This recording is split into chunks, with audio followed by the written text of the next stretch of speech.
हाँ भाई, नमस्कार दोस्तों, राधे राधे। राधे राधे भाई।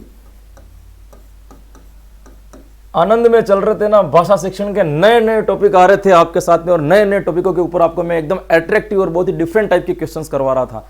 और ऐसे डिफरेंट और अट्रैक्टिव टाइप के क्वेश्चन मैं आज भी आपके सामने लेकर के आया हूं दोस्तों। क्योंकि कॉमन एक क्वेश्चन जितने भी थे ना, वो तो अपना रीट वैक्सीन फर्स्ट डोज में ही कर दिए थे सारे के सारे 2100 के अंदर।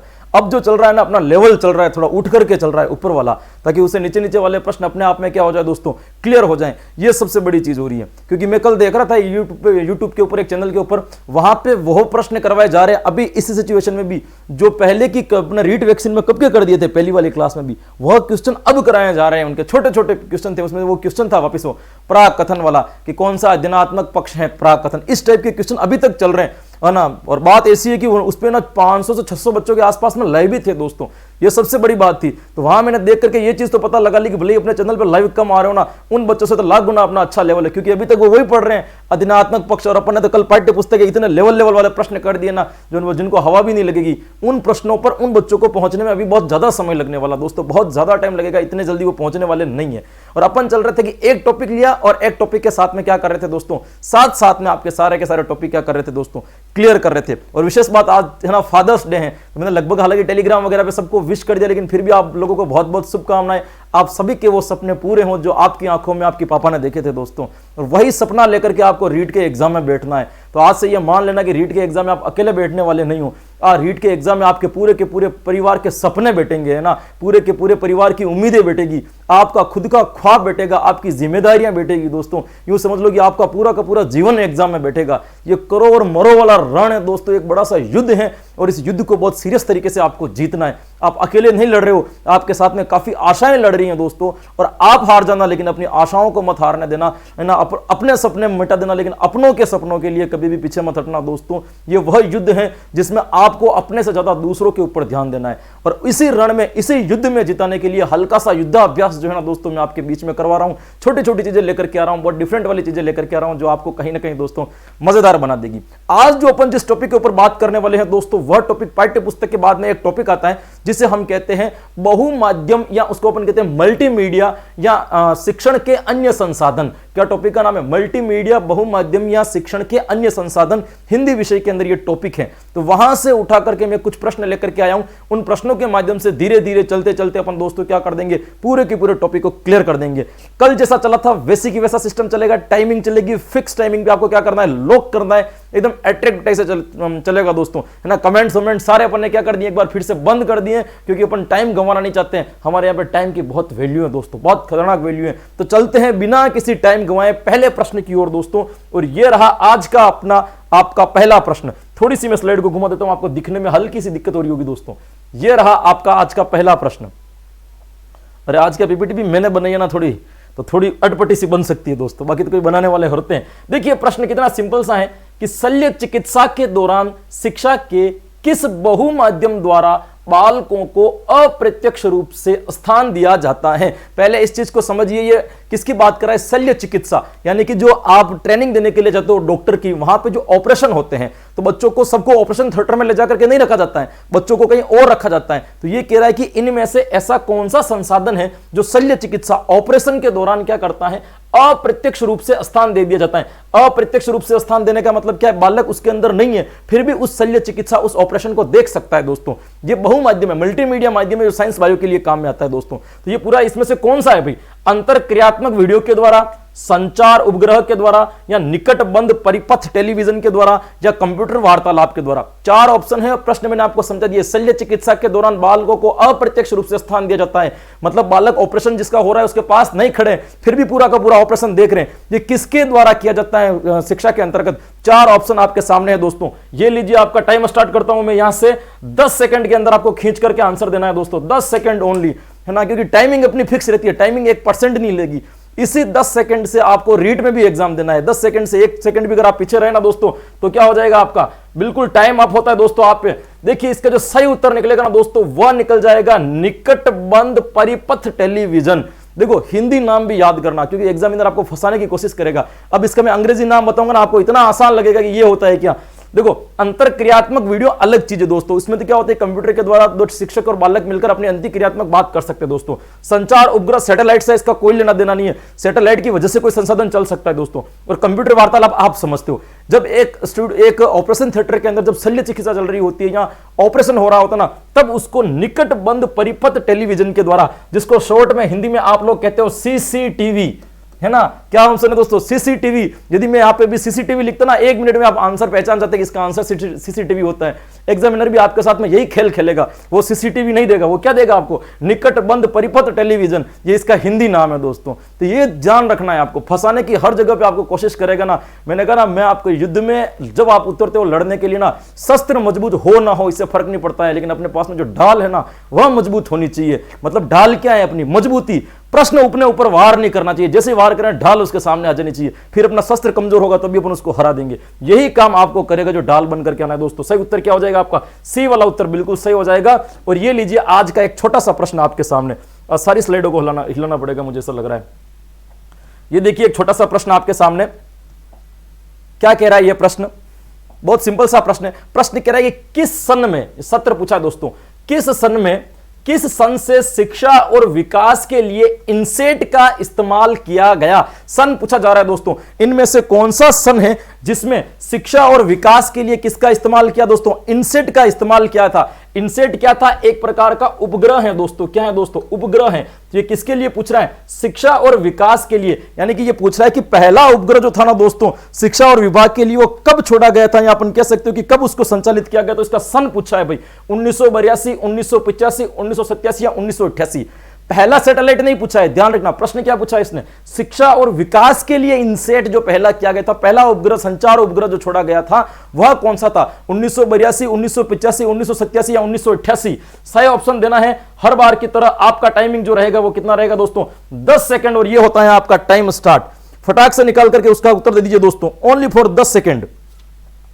10 सेकंड है ना, टाइमिंग यही रहनी चाहिए आपकी उत्तर देने की, एग्जाम के अंदर भी। टाइम अप दोस्तों। इसका सही उत्तर हो जाएगा आपका 1982। क्या सही आंसर हो जाएगा दोस्तों, 1982।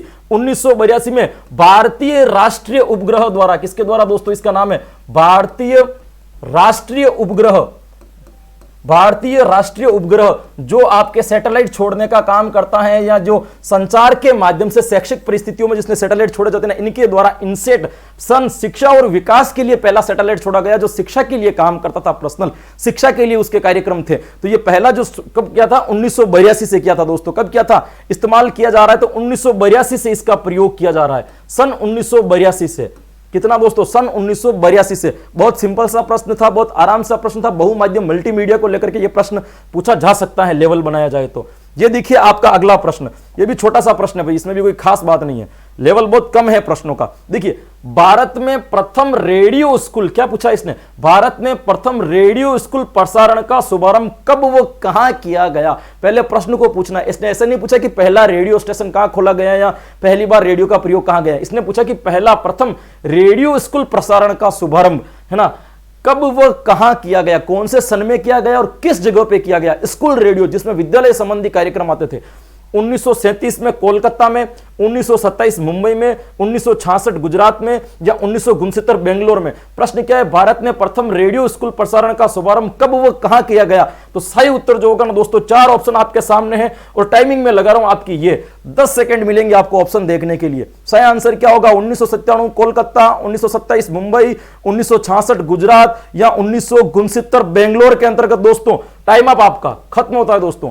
इसका सही आंसर है आपका ए वाला, 1937 कोलकाता। क्या आंसर हो जाएगा दोस्तों, 1937 कोलकाता। 1937 कोलकाता के अंतर्गत पहली बार स्कूल प्रसारण के लिए रेडियो, यानी कि स्कूल कार्यक्रमों के लिए रेडियो की प्रसारण सुविधा की गई थी।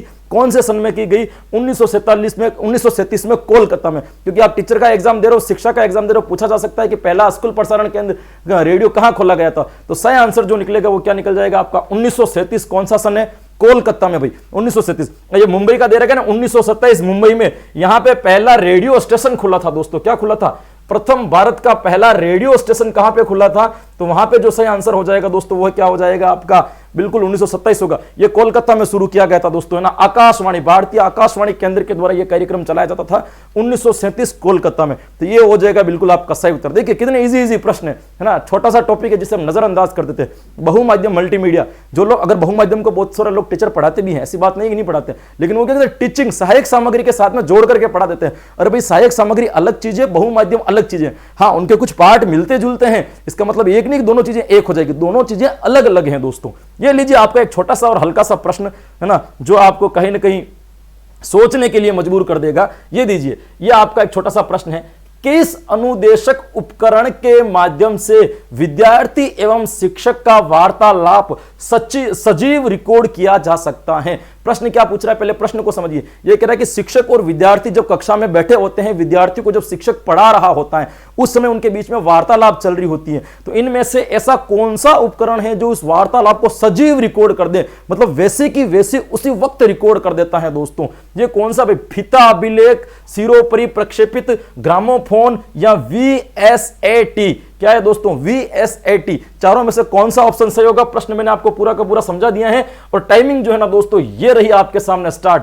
आंसर बताना है आपको, फीता अभिलेख, शिरोपरि प्रक्षेपित, ग्रामोफोन या VSAT। क्या आंसर हो जाएगा दोस्तों? सही आंसर देना है आपको। बस टाइम अप दोस्तों, 10 सेकंड के बाद में अपने आप में टाइम बंद कर देता हूं। 10 सेकंड बहुत हो जाते हैं इन चीजों के लिए, क्योंकि 10 सेकंड से यदि अपन ज्यादा समय देने लगेंगे ना तो रीट में आपका क्या होगा दोस्तों? पेपर छूट जाना है। रीट में भी मैंने कहा प्रश्न पढ़ने में चाहे जितना समय लगे, आंसर देने में कितना चाहिए आपको? 10 सेकंड। 10 सेकंड में आपको क्या करना है? आंसर देना है। यदि ये स्पीड आपकी नहीं रही ना तो पेपर आपके 150 प्रश्न आपके टाइम पीरियड के अंदर कंप्लीट नहीं हो पाएंगे, ये ध्यान रखना।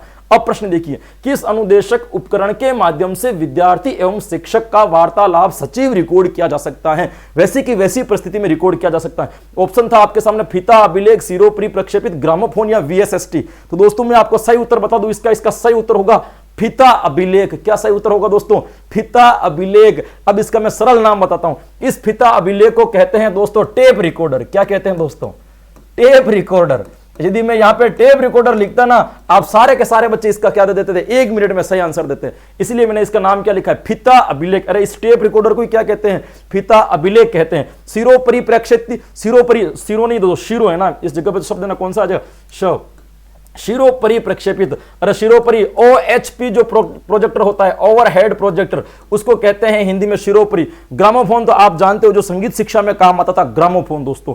VSAT किसको कहते हैं? VSAT का मतलब होता है दोस्तों एक सूक्ष्म यंत्र जो सैटेलाइट से किरणों को प्रसार करते किसी माध्यम के, किसी के द्वारा आपके सामने प्रदर्शित करता है। जैसे आपके घर के ऊपर डिश की जो छतरी लगी होती है, उसको कह सकते हो। एक जो पहले एंटीना लगता था, है ना, एंटीना समझते हो ना, एंटीना लगता था जिसको सही करने के लिए 3 लोग रहते थे। एक लोग एंटीना हिलाने वाला रहता था, एक लड़का टीवी देखने वाला होता था, एक बार छत पे खड़ा, पहले ऊपर वाला पूछता आया क्या, फिर छत वाला अंदर वाले से पूछता आया क्या, फिर अंदर से आवाज आती हाँ आ गया, तो वो वापस ऊपर वाले को बोलता कि हाँ आ गया।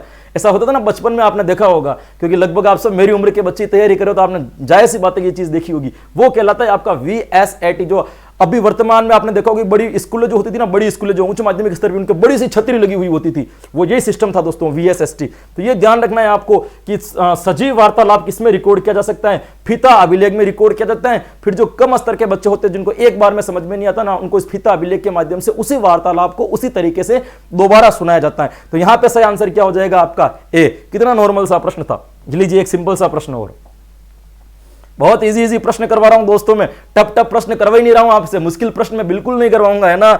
ऐसा मैं आपको नहीं पूछूंगा कि भाई दिनार्थक पक्ष जो है ना वो कौन सा है किताब, प्राग कथन वाले प्रश्न मैं आपसे नहीं पूछूंगा। ये तो लेवल वाले प्रश्न है, इतने लेवल वाले मैं नहीं करवा रहा हूं, मैं उससे बहुत नीचे वाले प्रश्न करवा रहा हूं कि रेडियो विजन कार्यक्रम। दोस्तों आप बेझिझक रहिए दोस्तों, ये बात आप मान करके चलिए। ऐसा नहीं है कि मैं यूट्यूब चैनल नहीं देखता हूं, बहुत सारे टीचरों के यूट्यूब चैनल्स देखने पड़ते हैं मुझे कि कौन क्या क्या प्रतिक्रियाएं करवा रहा है, किस तरह की करवा रहा है। ऐसे बच्चे हैं जिनके ऊपर भले लाइव ज्यादा जाते होंगे, 200 500 उनके लाइव बैठे रहते होंगे, लेकिन कोई प्रश्नों का लेवल नहीं है दोस्तों, बहुत गिरा करके वो प्रश्न करवा रहे हैं। नहीं, प्रश्न उनकी आदत सही है भाई, एग्जाम में आए हुए प्रश्न करवा रहे हैं, वो अपनी जगह पे बिल्कुल सही है, मैं उनकी बुराई नहीं कर रहा। लेकिन अपन अपने चैनल की बात करें, वो जो प्रश्न अभी करवा रहे हैं ना, वो प्रश्न तो अपना रीट वैक्सीन में पहले ही कर दिए थे, अब तो अपना प्रश्नों का लेवल बढ़ चुका है। आप खुद देख रहे होंगे कि पीछे की 3 से 4 क्लास में जो प्रश्न आ रहे हैं ना, वो ऐसे आ रहे हैं जो हवा हवाई हो जा रहे हो, किस टाइप के प्रश्न क्या आ रहे हैं।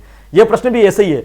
रेडियो विजन कार्यक्रम की शुरुआत सर्वप्रथम किस राज्य में की गई थी दोस्तों? रेडियो विजन क्या होता है इसको पहले समझ लीजिए। रेडियो विजन का मतलब होता है कि रेडियो के ऊपर एक कार्यक्रम आता था जिसकी फिक्स टाइमिंग होती थी, ये शिक्षा का पूरा कार्यक्रम है, तो उसकी सूचना पहले ही विद्यालय में दे दी जाती थी कि इतनी बज करके इतनी तारीख को यह कार्यक्रम आएगा। टीचर अपने आधार पर चार्ट या मॉडल को तैयार कर लें, उस चार्ट या मॉडल के आधार पर क्या करता, रेडियो से आवाज आती और टीचर उस चार्ट या मॉडल के द्वारा बच्चों का कंसेप्ट क्लियर कर देता या विषय वस्तु को समझा देता। इस कार्यक्रम को कहते थे रेडियो विजन कार्यक्रम। क्या कहते थे दोस्तों? रेडियो विजन कार्यक्रम, जिसमें पूर्व में सूचना दी जाती थी कार्यक्रम की। अब यह कह रहा है कि रेडियो विजन कार्यक्रम जो शिक्षा से रिलेटेड है ना, इसका सर्वप्रथम है ना, सर्वप्रथम शुरुआत कौन से राज्य से की गई थी? दिल्ली, कोलकाता, गुजरात या महाराष्ट्र? क्या नाम है दोस्तों? महाराष्ट्र। 4 ऑप्शन आपके सामने है। इस रेडियो विजन कार्यक्रम की सबसे पहली शुरुआत कहां की गई थी दोस्तों? तो दीजिए, ये आपके सामने रहा टाइमिंग, और ये होता है आपका टाइम स्टार्ट। ओनली 10 सेकंड के लिए आपके पास में समय है दोस्तों, 10 सेकंड है ना। रफ्तार अपनी बनाए रखी है, रफ्तार अगर धीरे से करोगे ना तो लोग आगे निकल जाएंगे, है ना। आज मिल्खा सिंह की ना कल जो हुई थी ना दोस्तों, टाइम अप आपका, मिल्खा सिंह की क्या हुई थी दोस्तों? कल आपको पता है ना, वहां स्वर्गवास हो गया था। भारत के लिए ये बहुत दुखद दिन था, उन्होंने भारत को बहुत कुछ दिलाया। लेकिन मिल्खा सिंह ने क्या बोला था पता है आपको? कि वो जब ओलंपिक जीत नहीं पाया था तब उसने ये बोला था कि वो कांस्य के लिए, स्वर्ण के लिए लड़ा था, लेकिन उसके हारने के पीछे बस एक ही कारण था कि उसने केवल एक पल के लिए ना पीछे घूम करके देख लिया कि वो कितना आगे दौड़ रहा है। अगर वो एक पल पीछे घूम करके नहीं देखता ना, तो वो क्या करता, आराम से जीत जाता। और ये इसकी बड़ी ख्वाहिश रह गई कि मैं उसको नहीं जीत पाया दोस्तों। तो रफ्तार है ना आपकी बनाए रखिए, 1 सेकंड से इधर उधर देखोगे ना मंजिल से छूट जाओगे। इतना बड़ा खिलाड़ी जो अपना सपना है ना, एक सपना जो उसका ख्वाब था ना, वो उसको अधूरा रह गया और वो इस धरती से भी चला गया दोस्तों। कारण क्या था? एक गलती कि उसने 1 सेकंड के लिए पीछे मुड़ करके देख लिया, है ना। मिल्खा सिंह से ये आपको सबक लेना चाहिए कि 1 सेकंड से आदमी अपना सपना खो सकता है। तो एक दिन तो बहुत बड़ी चीज हो जाती है दोस्तों, एक महीना बहुत बड़ा चीज होता है दोस्तों। इसीलिए मैं हर बार कहता हूं रेगुलरिटी, नियमितता सक्सेस का सबसे पहला सूत्र है, उसको अपने जीवन में उतारना। प्रश्न है, रेडियो विजन कार्यक्रम की शुरुआत सर्वप्रथम किस राज्य में की गई थी दोस्तों? तो सर्वप्रथम की गई थी दोस्तों गुजरात राज्य के अंदर रेडियो विजन कार्यक्रम का प्रारंभ किया गया था, जिसमें कार्यक्रम से पहले ही अध्यापकों को सूचना मिल जाती थी इतनी बज करके कार्यक्रम आ रहा है। आप अपने हिसाब से टीए वगैरह तैयार रखें कि बच्चों को किस तरीके से उस चीज को समझाना है। हाँ, फिर उसका डेवलपमेंट जब हुआ ना, तो विद्यालय में उससे संबंधित टीए भी पहले पहुंचा दिए जाते थे कि ये टीए हैं, अध्यापक पहले समझ लें, रेडियो पे आए। इसमें क्या हुआ, कम टीचर भी अधिक ज्ञान दे सकते थे। एक टीचर ही चाहिए रेडियो पे बोलने वाला, बाकी विद्यालय में टीचर अगर उस विषय के बारे में ज्ञाता नहीं है फिर भी बच्चों का कंसेप्ट क्लियर कर सकते थे। बहुत ही अच्छा मल्टीमीडिया के अंदर, बहुमाध्यम के अंतर्गत रेडियो बहुत अच्छा माना जाता है दोस्तों। सही उत्तर क्या हो जाएगा आपका? गुजरात यहां पे सही हो जाएगा। ये लीजिए, एक हल्का सा प्रश्न मैं आपसे और करवाता हूं। हल्के हल्के प्रश्न है भैया, सारे अपने गरीब प्रश्न है ना। देखिए, ऐसे चलचित्र जिसमें किसी विचार अथवा प्रसंग को अभिनय द्वारा प्रस्तुत किया जाए वह कहलाता है। ये क्या कर रहा है कि एक ऐसा चलचित्र तो आप समझते हो ना, टीवी जिसको कहते हैं, जिस पर ऐसा चलचित्र जिसमें किसी विचार या किसी व्यक्ति के विचार अथवा किसी प्रसंग को अभिनय द्वारा प्रस्तुत किया जाए वह क्या कहलाता है? ऐतिहासिक चलचित्र, वैज्ञानिक चलचित्र, कैसे करे चलचित्र, या व्रत चित्र? इन चारों में से क्या ऑप्शन सही होगा दोस्तों? ये तो आया हुआ प्रश्न है ना। ऐसे चलचित्र जिसमें किसी विचार अथवा प्रसंग को अभिनय द्वारा प्रस्तुत किया जाता है। 99% बच्चे इस प्रश्न के ऊपर अड़ जाएंगे, इस प्रश्न का सही आंसर दे भी नहीं सकते दोस्तों, गारंटी है मेरी, क्योंकि उन्होंने यदि पढ़ नहीं रखा है तो, हाँ पहले पढ़ रखा है तो आप इसका आंसर बिल्कुल सही दे सकते, लेकिन अगर पढ़ नहीं रखा है ना कभी नहीं दे पाओगे दोस्तों। ये कह रहा है ऐतिहासिक चलचित्र कहेंगे, वैज्ञानिक चलचित्र कहेंगे, कैसे करे चलचित्र कहेंगे, या व्रत चित्र कहेंगे दोस्तों। एक बार आप अपना आंसर दीजिए, फिर मैं इसको क्लियर करता हूं। 10 सेकंड है आपके पास में, है ना। कितनी तेज भागती है आपकी घड़ी, आपको दिख रही होगी, इतनी तेज गति में। तो बंद करता हूं ना तब भी 5-7 सेकंड आगे निकल जाती है। 10 सेकंड हर प्रश्न का उत्तर, है ना, उत्तर देने में 10 सेकंड दोस्तों। ये लीजिए, मैं ऐतिहासिक चलचित्र, वैज्ञानिक चलचित्र, या कैसे करे चलचित्र, या व्रत चित्र। तो दोस्तों, ऐसे चलचित्र जिसमें किसी विचार अथवा प्रसंग को अभिनय द्वारा प्रस्तुत किया जाता है वह कहलाता है आपका व्रत चित्र दोस्तों। क्या कहलाएगा आपका? व्रत चित्र। अब आपको व्रत चित्र यदि समझ में नहीं आ रहा है तो मैं सिंपल भाषा में एक वर्ड बोलता हूं, डॉक्यूमेंट्री फिल्म। कौन सी फिल्म दोस्तों? Documentary film. डॉक्यूमेंट्री फिल्म को हम क्या कह देंगे दोस्तों? डॉक्यूमेंट्री फिल्म ही आपकी क्या कहलाती है? व्रत चित्र कहलाती है। डॉक्यूमेंट्री फिल्म क्या कहलाती है आपकी? व्रत चित्र कहलाती है। आप इसको शॉर्ट में ऐसे याद रख सकते हो, डॉक्यूमेंट्री फिल्म। कौन सी फिल्म दोस्तों? देखिए, कितने सरल नाम जो आपको याद हैं, और जब उसको हिंदी में बता दिया जाए तो आपके प्रश्न क्या हो सकते हैं दोस्तों? गलत हो सकते हैं। ये इस चीज का आपको क्या रखना है दोस्तों? हल्का सा ध्यान रखना है। या आगे चलते हैं आपका प्रश्न, दूसरे प्रश्न कर अपन बात करें तो थोड़ा सा मैं इधर किसका देता हूं इसको, इंडियन। ये इंटरनेट नहीं है दोस्तों, शब्द का ध्यान रखना। इंट्रानेट लिखा हुआ है। क्या लिखा हुआ है दोस्तों? इंट्रानेट लिखा हुआ है। इंट्रानेट के द्वारा, प्रश्न क्या पूछ रहा है आपको, इंट्रानेट के द्वारा एक परिसर में, इंट्रानेट एक शब्द, इंट्रानेट क्या है मैं आपको समझाता हूं, समझा दूंगा तो आप आंसर सही नहीं दे पाओगे ना, इसलिए इंटरनेट नहीं है, इंट्रानेट। क्या पूछ रहा भाई, एक परिसर में मौजूद कंप्यूटरों को नेटवर्क से जोड़ा जाता है, इसको कहेंगे इंटरनेट। या एक कंप्यूटर से कई प्रोजेक्ट चलाए जाते हैं, ये प्रोजेक्टर है ना, कई प्रोजेक्टर चलाए जाते हैं, कंप्यूटर चलाते वक्त इंटरनेट की आवश्यकता नहीं पड़ती, या उपयुक्त सभी। इंट्रानेट किसे कहेंगे, इसमें से कौन सा इंटरनेट के संबंध में सही कथन है? ऑप्शन में आपके सामने बता दूंगा, सही आंसर भी मैं आपके सामने बता दूंगा, लेकिन पहले जो आपको शुरुआत करना है, टाइमिंग से अपनी शुरुआत होती है दोस्तों। टाइम बहुत इंपॉर्टेंट है अपने लिए, है ना। 10 सेकंड आपको मिलेंगे, एक बार 10 सेकंड में आप आंसर दीजिए। आपका यदि सही आता है तो ठीक, वरना मैं क्या करूंगा आपके 10 सेकंड के लिए टाइम अप दोस्तों, 10 सेकंड से ज्यादा मैं होने नहीं देता हूं। इसका जो सही उत्तर निकलेगा दोस्तों वो निकल जाएगा आपका ए वाला। दोस्तों इंट्रानेट एक प्रकार का सिस्टम होता है दोस्तों। क्या होता है दोस्तों, इंट्रानेट एक प्रकार का क्या होता है दोस्तों, सिस्टम होता है। सिस्टम का अर्थ क्या होता है दोस्तों, कि सिस्टम का अर्थ होता है दोस्तों, है ना, इसका मतलब क्या होता है, इसका मतलब होता है एक परिसर में मौजूद, क्या कहलाता है दोस्तों, एक परिसर में मौजूद कंप्यूटरों को नेटवर्क से जोड़ा जाता है। मतलब एक साइड में जितने, एक परिसर में जितने कंप्यूटर लगे होंगे ना, उन कंप्यूटर को क्या करेगा, वो आपस में जोड़ देता है, और वहां से सारे कंप्यूटर की सूचनाएं क्या होती है, आराम से इधर उधर ऑफिस में बैठे हुए लोग या अलग अलग कक्षाओं में बैठे हुए लोग भी सूचनाओं को इधर उधर कर सकते हैं। ये आपका इंट्रानेट का काम है दोस्तों। ए वाला ऑप्शन सही होगा, बाकी ये तीनों क्या चलाएंगे आपके गलत। ये लीजिए एक सिंपल सा प्रश्न और, अरे सिंपल सिंपल प्रश्न कीजिए ना, टफ प्रश्न तो हर कोई करवाते हैं, सिंपल प्रश्न मैं ही करवाता हूं। यहां पे देखिए सिंपल प्रश्न क्या है, सर्वप्रथम इंटरनेट का शुभारंभ किसके प्रयोग के लिए किया गया दोस्तों। मैंने कब किया गया ये नहीं पूछा है, प्रश्न का चेंजेस है कि सर्वप्रथम जो इंटरनेट की शुरुआत हुई थी अमेरिका के अंदर, तो सबसे पहले इंटरनेट की जब शुरुआत हुई थी दोस्तों, तो ये इंटरनेट किसके लिए प्रयोग किया जाता था, इंटरनेट के पीछे क्या रीजन थे। तो ये ऑप्शन पूछ रहा भाई, शिक्षा के प्रयोग के लिए हुई थी, वैज्ञानिक प्रयोग के लिए हुई थी, सेना के लिए हुई थी, या फिर अंतरराष्ट्रीय संबंधों के लिए हुई थी, है ना। इंटरनेट का प्रयोग किसके लिए किया जाता था, सबसे पहले पूछा है इसने। तो ये लीजिए आपकी टाइमिंग जो है ना दोस्तों, यहां पे मैं स्टार्ट कर देता हूं, 10 सेकंड मिलेंगे आपको टाइमिंग के लिए, फटाक से इसका आंसर दीजिए भाई। सर्वप्रथम इंटरनेट की शुरुआत किसके प्रयोग के लिए किया गया था, शिक्षा के प्रयोग के लिए, वैज्ञानिक प्रयोग के लिए, सेना के प्रयोग के लिए, अंतरराष्ट्रीय संबंधों के लिए। सही आंसर, टाइम अप आपका दोस्तों, सबसे सही आंसर होगा सेना के प्रयोग के लिए। सर्वप्रथम इंटरनेट का जो प्रयोग किया गया था वो सेना के प्रयोग के लिए किया था, कि सेना जो है ना आपस में आचार विचार जो है ना उस वायरलेस के द्वारा इधर उधर से क्या कर सके दोस्तों, आराम से बातचीत कर सके। इसके लिए सबसे पहले इंटरनेट का प्रयोग किसके लिए था, सेना के प्रयोग के लिए आया था। उसके बाद धीरे धीरे उसका क्षेत्र बढ़ता गया। आज वर्तमान में इंटरनेट के माध्यम से आप खुद घर बैठ करके मुझे लाइव पढ़ रहे हो, ये भी किसकी देन है, इंटरनेट की ही देन है। लेकिन पूछे भी सर्वप्रथम कब किया था, 1969 में हुआ था दोस्तों, सन आपको याद होना चाहिए, है ना। इसका प्रयोग हुआ था और सबसे पहले किसके लिए होता, सेना के लिए इसका प्रयोग किया गया था। ये लीजिए आपका एक छोटा सा प्रश्न अगला, ये भी गरीब प्रश्न है ना, निम्नलिखित में से कौन सा माध्यम बहुमाध्यम के मल्टीमीडिया भाग में नहीं आता। देखो बहुमाध्यम के प्रकार की बात करें तो 3 प्रकार के बताए गए भी, प्रिंट मीडिया, मल्टीमीडिया और इंटरनेट या कंप्यूटर मीडिया, 3 प्रकार इसके बताए गए। ये पूछ रहा है इनमें से निम्नलिखित में से कौन सा माध्यम बहुमाध्यम यानी मल्टीमीडिया भाग के, मल्टीमीडिया भाग में नहीं आता है। मल्टीमीडिया नहीं है दोस्तों, ये पूछ रहा है निम्नलिखित में से कौन सा भाग है ना दोस्तों, मल्टीमीडिया नहीं, या मल्टीमीडिया की जगह पे आएगा डिजिटल। क्या शब्द आएगा दोस्तों, डिजिटल शब्द आएगा, डिजिटल भाग में नहीं आता है। मल्टीमीडिया तो बहुमाध्यम को ही कहते हैं, बहुमाध्यम ये 2 शब्द से बना है, मल्टी और मीडिया। मल्टी का मतलब बहु, मीडिया का मतलब क्या होता है, माध्यम, तो बहुमाध्यम, है ना। ये कह रहा है कि डिजिटल भाग में नहीं आता है। रेडियो, शैक्षणिक, टीवी, आरेख या वीडियो, सिंपल सा उत्तर है, इसका उत्तर सबको आ जाना चाहिए। बहुत सिंपल प्रश्न है, बहुत गरीब प्रश्न है, आज की क्लास का सबसे सिंपल प्रश्न यही हो सकता है दोस्तों। इसका तो 10 सेकंड की भी जरूरत नहीं है, मुझे पता है 99% बच्चों ने इसका आंसर सही दे दिया होगा, है ना। डिजिटल के अंदर इसमें से कौन सी चीज डिजिटल के अंदर नहीं आती है दोस्तों, ना। सही आंसर आ जाना चाहिए भाई आपका।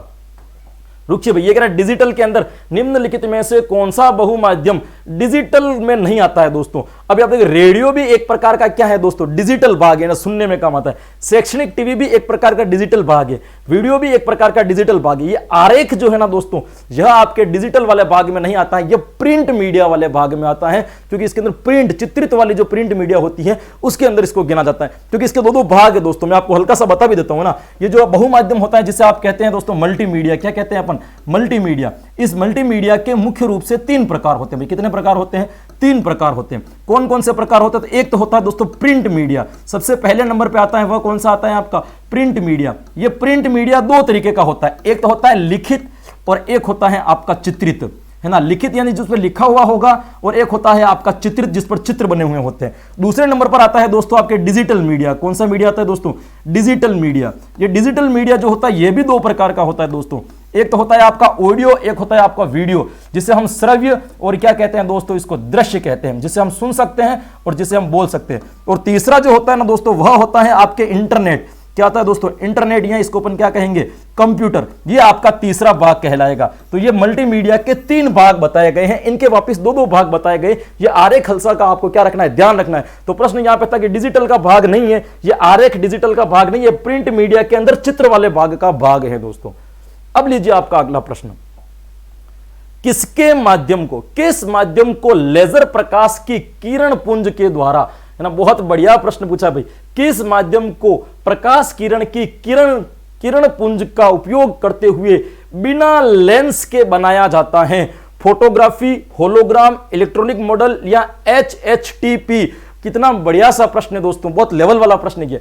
किस माध्यम को लेजर प्रकाश किरण पुंज का उपयोग करते हुए बिना लेंस के, ये एक प्रकार की लेजर प्रकाश की किरण है, यानी कि उसका निर्माण करते वक्त लेंस की आवश्यकता नहीं पड़ती है। फोटो ले रहे हैं लेकिन लेंस लगा हुआ नहीं, बिना लेंस का प्रयोग करते हैं। और लेंस के स्थापन क्या प्रयोग करते हैं दोस्तों? लेजर प्रकाश किरण पुंज का क्या करते हैं? प्रयोग करते हैं। वह सामग्री कौन सी है? फोटोग्राफी, होलोग्राम, इलेक्ट्रॉनिक मॉडल या HHTP? क्या आंसर आपका सही होगा? ये लीजिए आपका टाइमिंग स्टार्ट। मुझे पता है ये हवा नहीं लगने वाला प्रश्न है ना, पता है आपको, इस प्रश्न की हवा ही नहीं लग रही होगी, कहां से उठा करके आया है। बहुत अजीब सा प्रश्न है, लेकिन ये बहुमाध्यम मल्टीमीडिया जो आपके भाग आता है ना दोस्तों, उसका प्रश्न है। 60 सेकंड हो चुके दोस्तों, जल्दी से टाइम अप। 10, इसका सही उत्तर होगा होलोग्राम। मुझे पता है बहुत सारे बच्चों ने ये नया नाम देकर इसका आंसर दे दिया होगा, ये होगा होलोग्राम। बिल्कुल दोस्तों, इसका सही आंसर होलोग्राम होगा। इस होलोग्राम को अपन कहते हैं त्रिआयामी। क्या कहते हैं दोस्तों? त्रिआयामी। क्या कहते हैं अपन?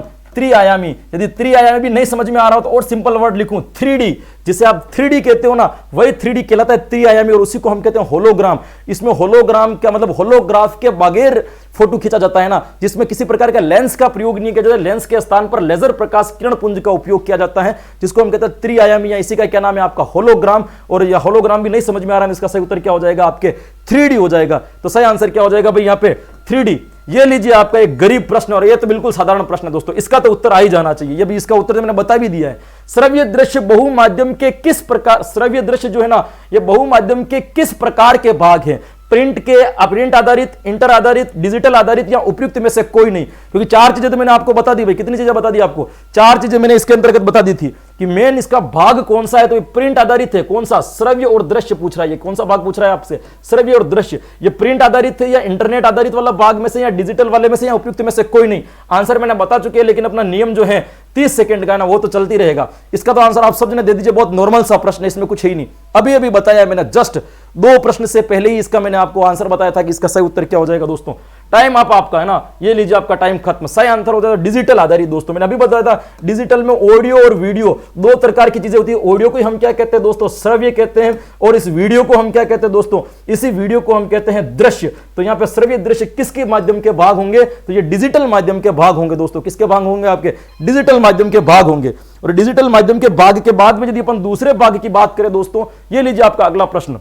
यदि आपको दिख नहीं रहा हो तो थोड़ा सा मैं शेड में किसका देता हूं इसको। ये बहुत सिंपल सा प्रश्न है। निम्नलिखित में से प्रिंट मल्टीमीडिया का भाग नहीं है। क्या पूछा भाई? भाग नहीं है पूछा। इनमें से ऐसी कौन सी सामग्री जो प्रिंट मीडिया के अंतर्गत नहीं आती है भाई? समाचार पत्र, चित्र, दृष्टांत या पाठ्य पुस्तक। देखो चारों के अंदर लिखी जाने वाली चीजें, पहली चीज को ध्यान रखना, प्रिंट मीडिया भी लिखी जाती। प्रिंट मीडिया का मतलब क्या होता है? जो छपती है, जिसके ऊपर चित्र छापा जाए, जिसके ऊपर कुछ लिखा जाए। लेकिन फिर भी पूछ रहा है निम्नलिखित में से प्रिंट मीडिया का भाग कौन सा नहीं होगा? समाचार पत्र नहीं होगा, चित्र नहीं होगा, दृष्टांत नहीं होगा, या पाठ्य पुस्तक नहीं होगा दोस्तों। 10 सेकंड आपको मिलेंगे इसके लिए भी। यह आंसर परीक्षा में, यह प्रश्न जो है ना दोस्तों परीक्षा में आया हुआ है, खाली मैंने हल्के से ऑप्शन चेंज कर दिया सही ऑप्शन को रख करके, क्योंकि दूसरे वाले जो ऑप्शन थे ना वो बहुत इजी थे, बहुत सिंपल थे, उत्तर पहचानने में आसानी आ रही थी दोस्तों। यहां पे होता है आपका ये टाइम खत्म दोस्तों। यहां पे सही उत्तर हो जाएगा आपकी पाठ्य पुस्तक। देखो समाचार पत्र, समाचार पत्र हो गया या चित्र हो गया, ये दोनों चीजें जो आती है ना, ये दृष्टांत जो है ना इसमें लिखे हुए होते हैं या माने हुए होते हैं दोस्तों। लेकिन पाठ्य पुस्तक को इसके अंतर्गत ऐड नहीं किया जाता है। क्यों नहीं किया जाता है पाठ्य पुस्तक को?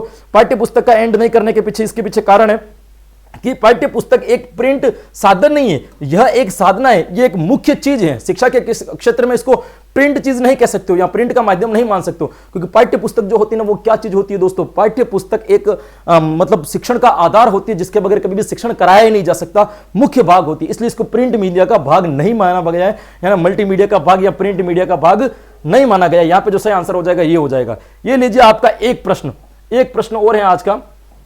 ये प्रश्न है आपका, संदर्भ ग्रंथ से तात्पर्य है। क्या प्रश्न पूछ रहा है आपको, बहुत सिंपल सा प्रश्न भाई। संदर्भ ग्रंथ, जो आप बार बार नाम आता है ना आपका, संदर्भ ग्रंथ किसे कहते हैं, संदर्भ ग्रंथ आप पढ़ते हो, संदर्भ, इसके संदर्भ में यह कहा गया। संदर्भ ग्रंथ से क्या तात्पर्य भाई, संकलित की गई पुस्तक, संकलन में सहायक पुस्तक, पुस्तक से संबंधित पुस्तक, या प्राचीन ग्रंथ। यहां पे आपका ऑप्शन सही देना है। बहुत इजी प्रश्न है और किसी भी बच्चे का प्रश्न यहां पे गलत नहीं होना चाहिए दोस्तों, बिल्कुल 100% आपका आंसर क्या आना चाहिए, सही। ऐसे गरीब प्रश्नों के उत्तर कभी भी गलत नहीं देने, बहुत इजी प्रश्न है। आप सबने सुना होगा कि संदर्भ ग्रंथ, हर पुस्तक के पीछे लिखा हुआ होता है कि संदर्भ ग्रंथ।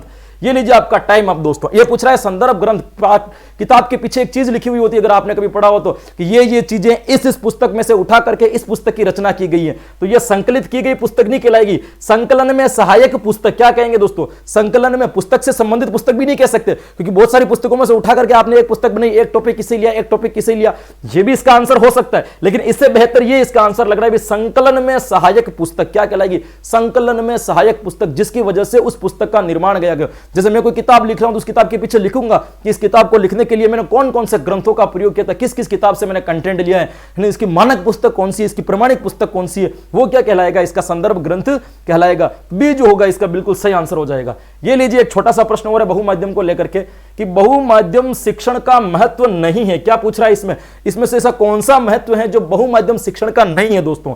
देख रहा है, अधिगम प्रक्रिया को रोचक बनाना, स्व अध्याय के लिए प्रेरित करना, बालकों में रुचि उत्पन्न करना, या शिक्षकों का भार कम करना। ये लीजिए इसका ऑप्शन, और इसकी टाइमिंग स्टार्ट यहां से होती है दोस्तों, टाइम स्टार्ट है ना। पूछा जा रहा है बहुमाध्यम शिक्षण का महत्व नहीं है, पूछ रहा है। क्या पूछ रहा है नहीं पूछा है, नहीं है। इसमें से कौन सा नहीं है दोस्तों, तो 4 ऑप्शन आपके सामने है। यहां पे आपका टाइम जो होता है ना दोस्तों, टाइम अप, खत्म। अधिगम की प्रक्रिया को रोचक बनाना बिल्कुल बहुमाध्यम का उद्देश्य है। अगर आप डिजिटल चीजों का प्रयोग करोगे तो 100% जाहिर सी बात है कि क्या होगा, उसके अंदर बालकों के अंदर रुचि उत्पन्न होगी। स्व अध्याय के लिए प्रेरित करना, बिल्कुल बालक खुद सीखना सीखेंगे, बिल्कुल सही है। बालकों में रुचि उत्पन्न करना, यह भी सही है। जब तीनों सही है तो चौथे वाला अपने आप में क्या होगा, गलत। शिक्षकों का भार कम करना, देखो इसमें शिक्षकों का भार से कोई लेना देना नहीं है ना, पढ़ाना तो शिक्षक को ही पड़ेगा, चाहे वो बहुमाध्यम का प्रयोग कर ले। तो डी जो होगा इसका क्या हो जाएगा, सही आंसर। और ये लीजिए आज की क्लास का अंतिम और सिंपल सा प्रश्न है दोस्तों, बहुत इजी प्रश्न है। दूरस्थ शिक्षा का सशक्त माध्यम है संचार, इंटरनेट, रेडियो या टेलीविजन। इसका आंसर तो मैं आपको कई बार दे चुका हूं, ये तो रीट वैक्सीन में भी प्रश्न पूछा गया है। बहुत इजी सा प्रश्न है दोस्तों, लेकिन 10 सेकंड तो आपको देने पड़ेंगे। क्या करेंगे भाई, नियम का काम है। बाकी ये तो 10 सेकंड सोचने जैसी बात ही नहीं, कई बार मैं बता चुका हूं। दूरस्थ शिक्षा का सशक्त माध्यम किसे माना जाता है, दूरस्थ शिक्षा। 4 ऑप्शन है आपके सामने, और यह होता है आपका टाइम खत्म दोस्तों। रेडियो, दूरस्थ शिक्षा का सशक्त माध्यम माना जाता है रेडियो। जब किसी एक बड़े समूह में एक साथ शिक्षा देनी हो तब किसका प्रयोग किया जाता है, रेडियो का। आपको पता हो तो पहले आकाशवाणी के माध्यम से लोगों को शिक्षा दी जाती थी, ऑनलाइन क्लासेस लगती थी, आजकल भी आती है, लेकिन अपन लोग कभी भी आकाशवाणी सुनते नहीं है। आज भी पर्सनालिटी, व्यक्तित्व विकास को लेकर के गणित, अंग्रेजी बोलना सीखना वगैरह, ऐसी साहित्यिक क्लासें कई प्रकार की आकाशवाणी के ऊपर आते हैं, लेकिन हम लोग आकाशवाणी से जुड़े हुए नहीं, हम लोग आकाशवाणी को सुनते नहीं है, क्योंकि वैसे ही टेक्निकली इतना प्रॉब्लम हो गया। हालांकि इंटरनेट वगैरह ये बहुत डेवलप हो गए, लेकिन माना जाए ना रियली वास्तविकता में जो इसका सही आंसर होगा वो क्या हो जाए, रेडियो सबसे बढ़िया आंसर है। क्योंकि सबसे ज्यादा दूरस्थ शिक्षा, जो लोग आप विद्यालय में आकर के पढ़ नहीं सकते थे ना, वो रेडियो चला करके घर पढ़ते थे, और सालाना उनका क्या ले लिया जाता था, एग्जाम वगैरह लेकर के उनको सर्टिफिकेट दे दिया जाता था, और शिक्षा के स्तर को सुधारा जाता था। आज से 10 से 20 साल पहले ये प्रक्रिया बहुत चलन में थी, जब घर घर में वो येलो कलर का रेडियो होता था, और एक है ना सब लोग खाट में बाहर रख करके एक साथ ग्रुप में बैठ करके क्या करते थे, उनको सुनते थे। तो वो जमाना था, उस जमाने की बात है दोस्तों। तो रेडियो जो होगा इसका क्या माना जाएगा दोस्तों, सशक्त माध्यम माना जाएगा। और इसी के साथ आज की क्लास को अपन यही देंगे विराम दोस्तों। बहुत ही अट्रैक्टिव और खुले प्रश्न में लेकर के आया था, बहुमाध्यम मल्टीमीडिया नाम का जो टॉपिक था उसको मैंने क्लियर कराने की कोशिश की है दोस्तों। मुझे आशा है कि आपको यहां पे समझ में आ गया होगा, और नहीं समझ में आया तो हर बार की तरह मैं कह रहा हूं कि ऐप के ऊपर मैंने इसकी क्लासें पढ़ा दी गई है। यदि अभी तक ये आपने ऐप परचेज नहीं किया है तो जब भी आपकी स्थिति परिस्थिति सही हो और आपको उचित लगे कि मुझे लेना चाहिए और मुझे आवश्यकता है, तो आराम से गूगल प्ले स्टोर पर जाकर के कन्हैया एजू सेंटर के नाम से सर्च करना, ऐप आ जाएगा। वहां पे स्टोर में जाकर के अपने कोर्स के ऊपर कलेक्ट करना, वहां पे आ जाएगी दोस्तों। हिंदी की मैं लगभग 20 क्लासें वहां पे पढ़ा चुका हूं। अभी तक 4 या 5 दिन अपन को ऐप लॉन्च किए, और 5 दिन में मैं 20 क्लासें एप्लीकेशन के ऊपर हिंदी की पढ़ा चुका हूं। हिंदी जो होगी लगभग 30 से 35 क्लासों के अंदर हिंदी की शिक्षण वीडियो में पूरी कराने वाला हूं। इतनी डिटेल से मैं एक एक चीज को वहां पे अध्ययन करवा रहा हूं। तो वहां से आपने नहीं ली हो तो वहां से भी आप ऐप ले सकते हो। और टेलीग्राम पे से नहीं जुड़े हो तो अभी तक नहीं जुड़े हो तो जुड़ जाना दोस्तों, क्योंकि सूचनाएं जो सारी होगी ना वो वहीं पर होगी। और जैसे ही एक बार मेरी ऐप के अंदर क्लासें पूरी हो जाएगी तो यूट्यूब के ऊपर भी मैं क्लासें और बढ़ाने की कोशिश करूंगा, प्रश्नोत्तरी को अपन और लाने की कोशिश करेंगे दोस्तों। बहुत ही अलग और एट्रैक्टिव प्रश्नों से जुड़े रहिए हमारे चैनल के साथ, और जैसे भी आपको टाइम मिले देखते रहिए और अपनी तैयारी को करते रहिए दोस्तों। मजबूत मिलते हैं अगली क्लास में ऐसे ही डिफरेंट और एट्रैक्टिव और आकर्षक प्रश्नों के साथ में। तब तक के लिए दोस्तों राधे राधे।